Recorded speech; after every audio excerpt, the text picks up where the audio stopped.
ஒரு பொண்ணை லவ் பண்ணா. ஆனா அந்த பொண்ணு இன்னொருத்தனை தான் லவ் பண்ணிட்டு இருக்கு. ஆமா. அவன் பேர் சபரி.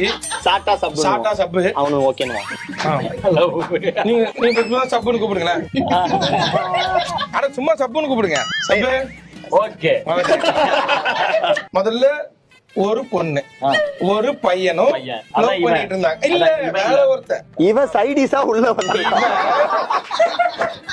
இந்த பொண்ணும் இந்த பையனும் லவ் பண்ணாங்க. இப்ப இவங்களுக்குள்ள ஒரு சின்ன சண்டை. அதனால இந்த பையன் கோச்சின்னு போயிட்டான். அப்ப இவன் ஆறுதல் சொல்றதுக்காக இவன் உள்ள வந்தான். கொஞ்ச நாள்ல ஆறுதல நீ குடிச்சிட்ட.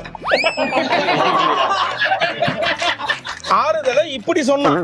அப்புறம் இவனுக்கும் அதுக்கும் ஒரு மாதிரி ஓடிட்டு இருந்தது. கொஞ்ச நாள் கழிச்சு பார்த்தா திடீர்னு அந்த பையன் வந்துட்டான். வந்தோன்னு இந்த பொண்ணு நீ போ அப்படின்னு சொல்லிடுச்சு. அவ்வளவுதான். சொல்லிட்டு இப்ப இவங்க ரெண்டு பேரும் இப்படி சேர்ந்து ஒண்ணாயிட்டாங்க. இப்ப அவன் இத ஒரு லவ்